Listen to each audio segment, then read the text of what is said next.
Thank you so much for joining us today. I'm Diana Graber. I am the founder of Cyber Civics and CyberWise. I'm here with Peter Kelly, who's the outreach director. You've probably talked to him if you're already enrolled in our program.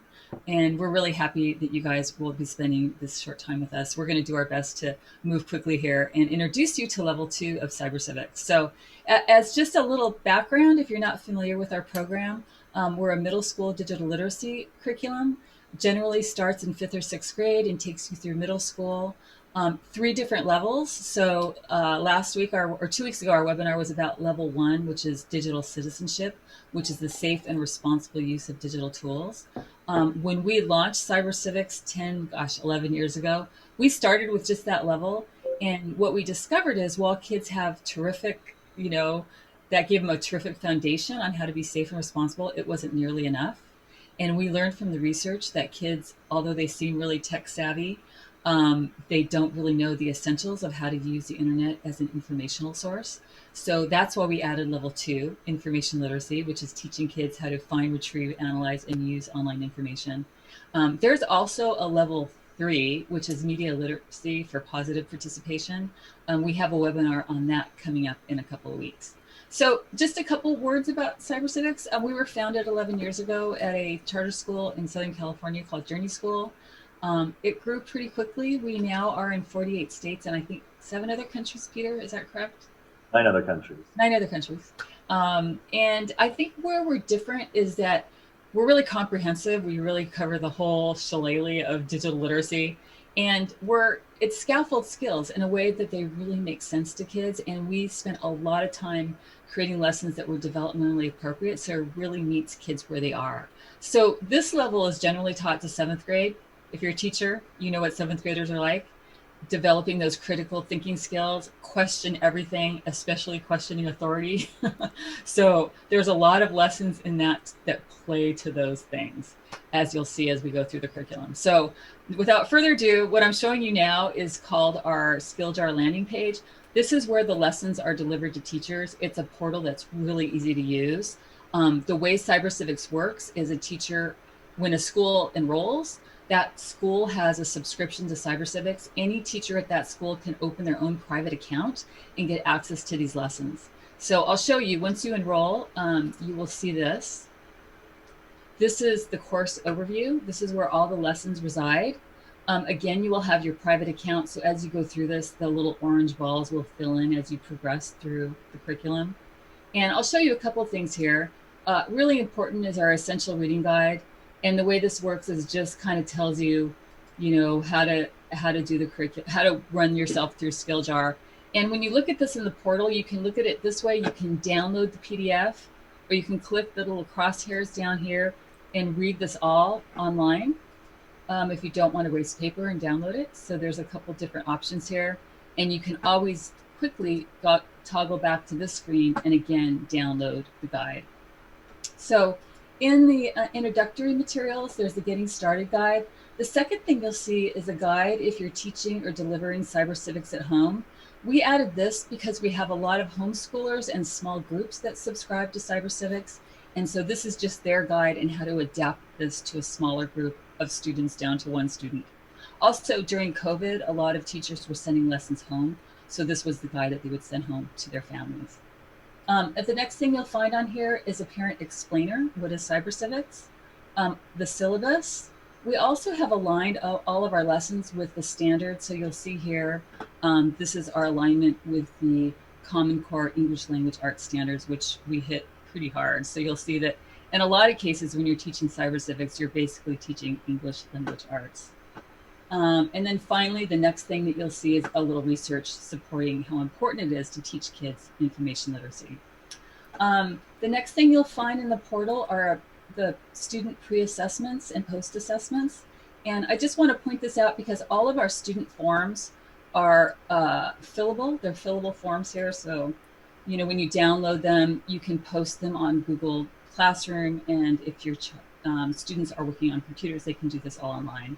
So you can download it, have them write on the paper, or you can upload it and have them do it on computers. So 2 different options. And that kind of takes us to our very first lesson, which is an optional preparatory lesson. Most of the cyber civics lessons are activity based. So the way they play out is you get a script to tell the kids what to do. You give them an activity that they do together. You regather, talk about the activity. In some cases, especially in this level, when they start, using the internet for information gathering and research, you want them to do that on a computer. And we really think it's a good idea to start with this optional prep lesson. And this is basically teaching them the safe and secure way to use computers in the classroom. So there's a little verse that I like to say with the students before we start each lesson. And then this is what the teacher's guide looks like. It basically takes you through the lesson, tells you what to say, gives you a little script, just a couple pages long. But what you'll get in here is you'll see here that there's kind of three little elements to every lesson. There's the PDF that I just showed you, which is basically your script. This year we have slides, and they're really pretty. I want to show them to you if I can grab this one right here. So if you're delivering this in the classroom, let me move this one over, sorry. Got two of those popped up. Okay, so if you're delivering them in the classroom, here's your little slides that you can show the kids.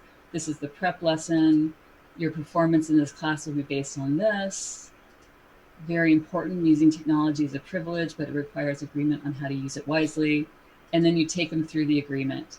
And then the other thing that you'll find in the portal, let me move this out of the way, is the final thing, which is the student packet. And again, these are those fillable forms that I was talking about that you can send home to children through Google Classroom if you like, and see it's fillable here. So this is the agreement that comes with the optional lesson. You would talk about all these things, have the students suggest any other ways to use technology safely and wisely in the classroom. Student signs the agreement, teacher signs the agreement. So pretty easy to use. All right, so I'm going to take you back here. Again, whenever you're using the portal, you just go back and, sorry, my phone is doing something over there. But when you go through here, you'll see that all of these will fill in as you move on.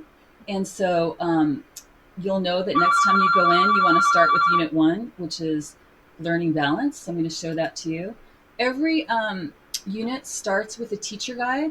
And our very first unit is called Learning Balance because what we like to do, generally when you start this, the kids are coming in off the summer vacation. In this case, they're coming in from being away from classrooms for a really long time for some kids. And we want them to take a look at their technology use in terms of how that might have changed over the summer.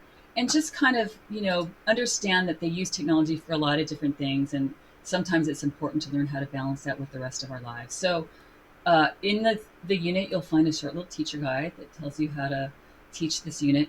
It will never be more than 2 pages long. And just so you know, we've done some research with our existing teachers, and we found that prep time to teach cyber civics is about 10 minutes per lesson. So it's really super easy to deliver. The other thing I really like within these is there's a parent letter with activities. And so again, these are downloadable forms, but they're send home letters that go with every unit, and they suggest activities that parent and child can do together that really underscore what you delivered in the classroom. So in a lot of ways, it's taking cyber civics home. It's getting the whole family on board with the understanding that you're going to be in this together, because technology doesn't just happen one person alone. It's often the whole community are using computers, digital devices together. All right, so then again, go back to your steps. You'll see that the very first lesson is right there. You've got your PDF, you've got your slides, you've got your student packet. So super easy to use. The next unit is online safety, because we think it's really important before we start teaching the students how to use the internet as an information source, to teach them some real safe, what we like to call rules of the road. So really safe ways to use the internet, and introduce them to terms that are important for them to know. And again, when you look at each PDF, you'll see how they align, not just with the Common Core standards, but also with the ISTE and CASEL standards, which is the social emotional learning standards. And this lesson, they kind of play a red light, green light game, and they're based on different terms that we teach them: malicious emails, spam, phishing, malware, pop-ups. So this is a really important unit. The previous lesson that I didn't show you is online safety, and that one's really about, what do you do if a person you don't know talks to you on the internet. And it's all games and scenarios that the kids play online. And I'm telling you about that lesson because I happen to deliver it at a school, not the school I usually teach at, but another school that I visited as a guest teacher. And it was seventh graders, and it was a Waldorf school that's pretty, protected from technology. And I asked the class of about 40 kids, how many people here have ever been approached by a stranger online for personal information? And I tell you, every single hand in that class went up. So it's pretty standard. And Peter, I think you'd agree with me because you've taught this level that kids are often, approached by people they don't know online. So to play those scenarios out in the classroom together with peers, let them tell you their stories, talk about them, how would you deal with this? It's really powerful because we want kids to work out their social, emotional issues with technology with peers and get help and talk about and support so that when they go online and they're alone in their bedrooms at night, they can remember back to what they discussed in the classroom and play that out. So that's, for me, that's the payoff of teaching cyber civics. It opens a window to their technological lives that often they don't get a chance to talk to adults about. So I really love that opportunity. All right, the next unit is searching the web. This is when we get into the nitty-gritty of information literacy. And again, there's a teacher guide, a parent letter. We talk about the elements of web search, how does search work, constructing a search query, really important. What you write in your search bar determines how good your results are. And then a lesson that I think is really powerful is the anatomy of a results page. Because when you think about it, and I don't know how closely you look at this, but Google changes how they deliver your results. The search engine results page, or the SERP, it changes very regularly, and it's a little bit tricky to read. And a lot of times ads are really embedded in places where you wouldn't expect them to be. So I really love delivering this lesson. I'm going to show you the slides here real quick. Let's see. Because I learn a lot every year when we update this lesson just on how much it changes. But you'll take them through things like, okay, that's very basic, right? The search box, where that is. Or how to use the different filters, because sometimes you don't want all, you might want images, or you might want videos, or you might want just a specific area of the search. Where do you find ads on a search result page? That's pretty important. Organic search results, showing students where the actual results are that they're looking for. Featured snippets, a lot of times those are sponsored as well. Related questions, what are those? Are they reliable?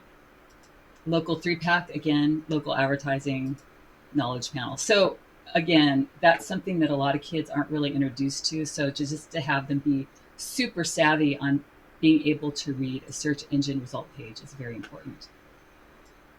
All right, so let's see here. Next, Peter, I'm going to stop for a second. Do we have any questions as I'm going?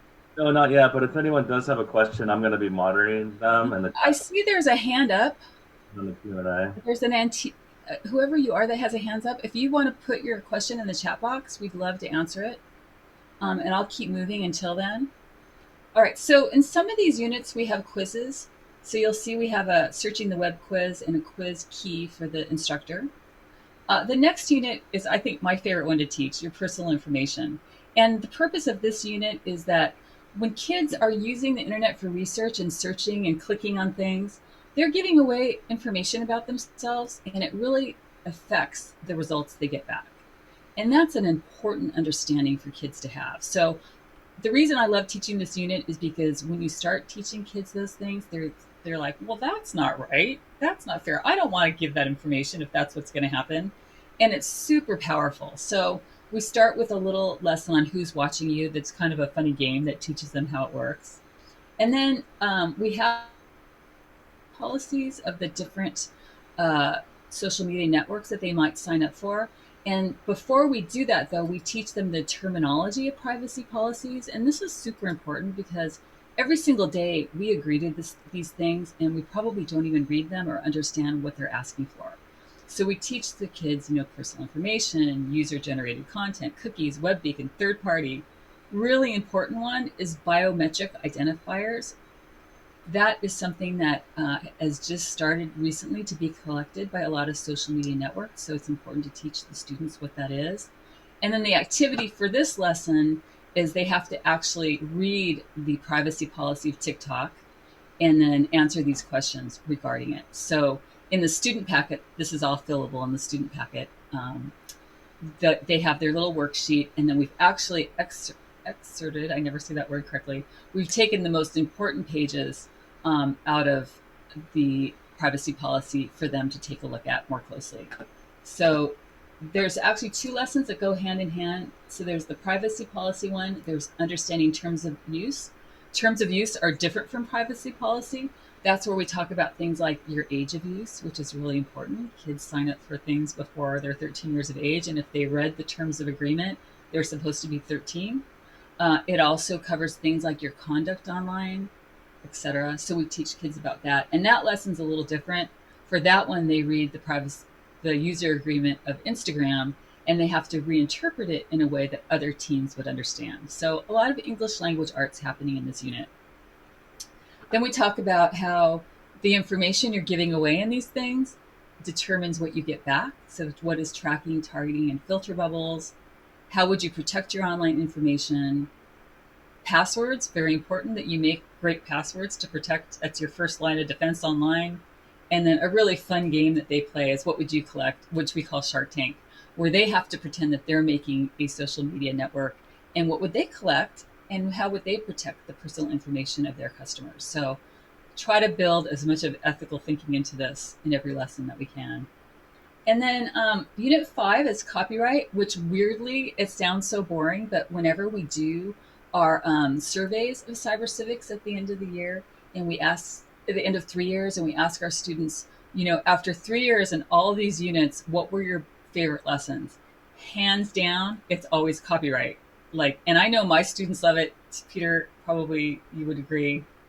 And I think the reason why is it's got a lot of creativity in it, a lot of performance, a lot of music, really hits kids where they are. Seventh graders love that stuff. So the very first lesson is all about what is copyright. This one's really fun because we teach them that the minute you make something, the minute you record it, the minute you post it online, you're protected by this very important law of copyright. It's yours. You own it. It's your property. So in order to really underscore that, we want the kids to make something of their own. So I'll kind of show you here how we do that in the slides. Should pop up in a second. So in this one, we show them a couple different things. And something else I wanted to point out. Whenever there's videos in the curriculum, they're embedded in the slides. But if a teacher chooses not to use the slides, we also put the URLs of the video right here because they're all on YouTube as well. So if you don't have the capacity to show slides in the classroom or to show video in the classroom, you can send these URLs home as homework and maybe have the child and parent watch them together. I haven't met a kid yet who isn't excited about having some YouTube homework, so that's an option. So I'm going to show you the slides for this one. Over here, hold on a second. Got two screens. So what is copyright? Again, when there's a lesson, if there's a question, you can have some discussion with your students and then teach them what creative work is, teach them about copyright law. And then I was going to show you, I think the reason that they like this, being respectful online, is one of the ways we introduce the concept of copyright is by something that every kid's heard of, Fortnite. And it was very interesting because a couple years ago, Epic Games, the maker of Fortnite, was actually accused in court of stealing dance moves without the permission of the artists. So they were accused of copyright violation. And so in this case, we built a little video in from the news so the kids can learn the whole story. So I'll show you just a... It's not unusual. Spontaneous copying going on right here in the newsroom. That's Alfonso Rivero doing the Carlton. It's a dance move that debuted in the TV. So that little video snippet goes on to explain how when artists create dance moves like this, if they're unusual and unique, they have the copyright to it. And that's what happened in the issue of Fortnite is some artists created some distinctive dance moves. Fortnite copied those dance moves within the game, which they're making money on, and they weren't giving credit or any of the proceeds to the artists. So we present that scenario to have the kids really understand. And I have to tell you, like the one year that I taught that lesson, one of the boys, who's usually pretty unengaged, walked out. He goes, "That was the best class ever. I learned about music and Fortnite." So I thought that was pretty cool. So again, almost every cyber civics activity or lesson has an activity. In this one, the activity is, and we outline it here in the slides, gather in your small groups of 4 to 5 students. Every group should come up with their own original dance. Since dance often needs music, you can come up with your own original music too. It can be very simple. The goal is to work together to make something that is truly original, creative, and your very own. And then part 2 of that is that the kids have to go into the classroom one by one, record their little group creating their dance. And then in the next lesson, what you'll do is play the little dances. And the purpose of that is the kids now have something that they own. And so usually they're pretty proud of it and they think it's pretty cool. And that kind of builds on the next few lessons, because down the line here, we're going to teach them about Creative Commons. And for those of you who don't know what Creative Commons is, it was created because some artists found that copyright law is too restrictive. And some artists like to have their things built upon or used by others to get recognition and maybe jobs out of it. So what we do in this lesson is we have the kids think about that and then decide which of these Creative Commons licenses they would apply to their own creative work, which in this case is the dance they just created. So we introduce them to all these different licenses that you probably have seen online. They're becoming more and more common, and we want students to understand and recognize them when they see them. And then this unit finishes with public domain and fair use, which are 2 important exceptions to copyright law that kids should know about. And then finally, living in a remix world is all about the exception to copyright law, which is fair use, which is when you make a transformative piece of art, which is very common today. They're called mashups, remixes. That happens a lot online, and those are protected by copyright as well. Those are protected by the fair use doctrine under the copyright law. So it's complex, but it's important stuff, and kids love it. They learn a lot through this unit. And then finally, we finished this year with how to use Wikipedia. As you all know, when you search something, often the very first thing that will pop up is a Wikipedia article. And so this first lesson teaches kids why wikis work. It's all about collaborative. How does collaboration work? And so this is an activity where you give a child a topic, they write everything they personally know about that topic on a piece of paper, and then they have to meet the other kids in the classroom that have the same topic, and they collaborate to see how much they know together, just to show them that that's the idea of collaborative thinking, that we know more as a group than we know individually, which is basically how Wikipedia works. But it's also important for them to know how to use Wikipedia. So that's the next lesson. I'll show you the slides for that super quick. So in these slides, what we do is we actually show them the anatomy of a Wikipedia page. Just like we did at the search engine results page, we do the same thing here so that they can actually look at a Wikipedia page and understand what parts of it are okay to use and what parts they should be thinking critically about. And that one's not, oh, here we go.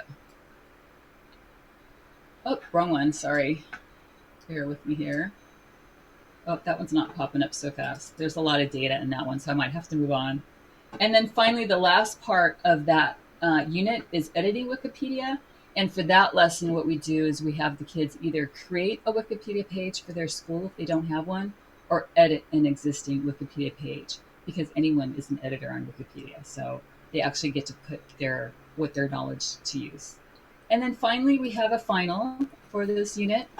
This is our collaborative final, and I'll read to you about it. It says this final test is a little bit different. It lets students practice collective intelligence, the brilliance behind Wikipedia, while also being tested on information they learned throughout the year. Here's how it works. For this collaborative test, students try to answer the 10 questions on their own. For each answer they get right, they get 1 point. If they get stuck on any question, they are encouraged to turn to a classmate as a source for the correct answer. But they must cite their source, because that's what they've learned this year. If their source gives them the correct answer, the source and the student who asks each get a point. Good sources can rack up lots of extra points. Full instructions are at the top of the test. So the purpose of this is really for students to work together, do that collaborative thinking, to kind of overview everything they've learned in the year. It's so fun to give this test, because usually you give a final in the year, the kids are quiet, they're sitting alone, they're depressed. This one, they're running around the room, they're collaborating, they're so excited. And I really feel like they learn more in so many ways and they retain it. So it's a great way to end the year. So I gave you a really quick overview of a very full year of activities, really fun stuff that teaches some important concepts.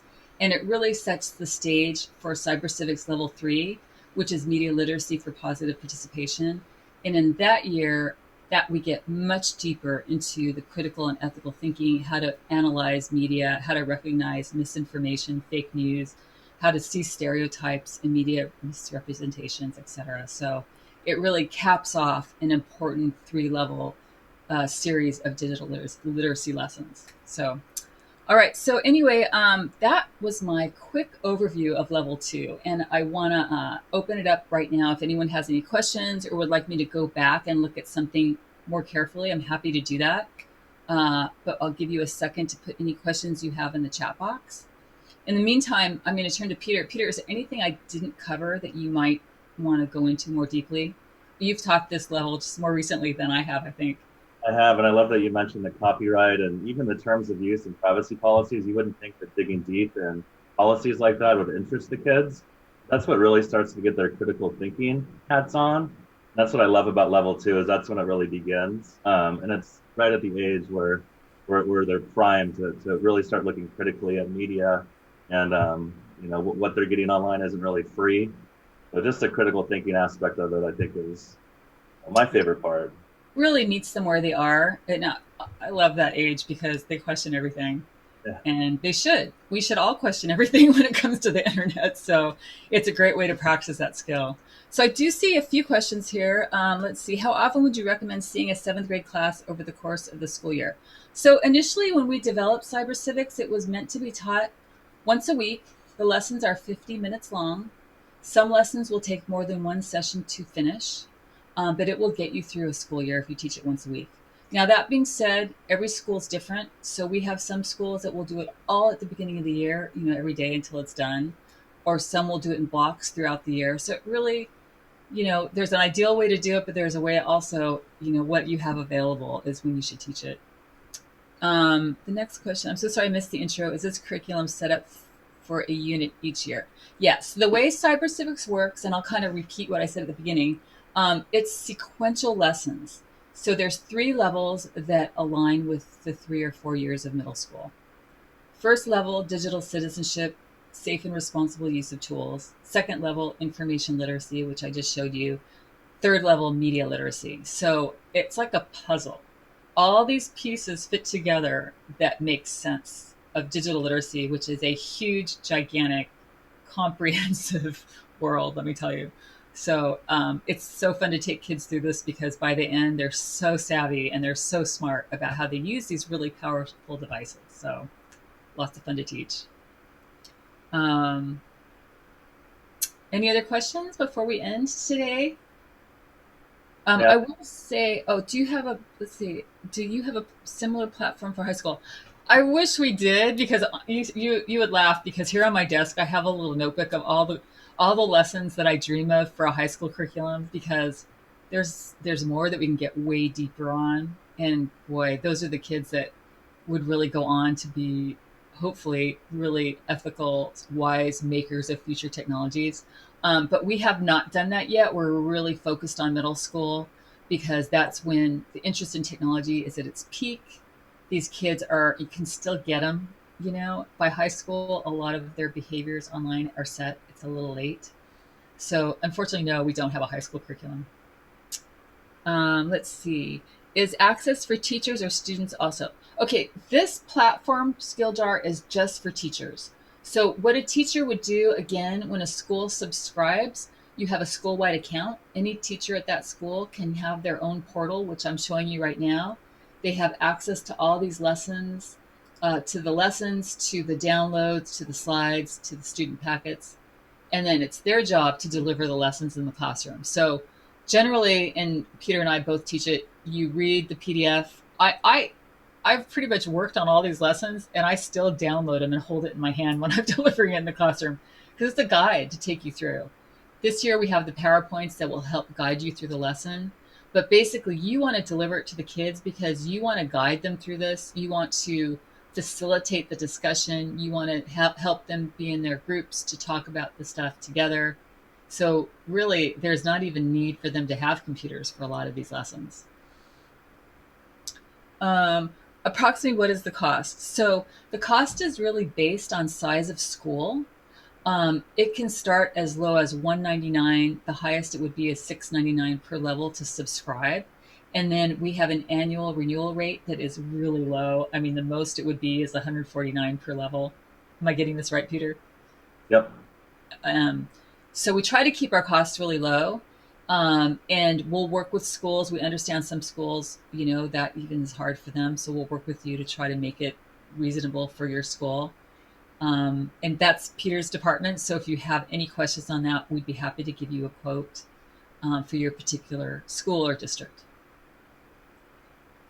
Sounds good. And then, Peter, would you mind putting in the chat box how to reach you? Yep, we're just doing that right now. Okay. My email, it's peter@cybercivics.com. And he'd be happy to answer any questions. And then if you want to reach our general support line, it's support@cybercivics.com.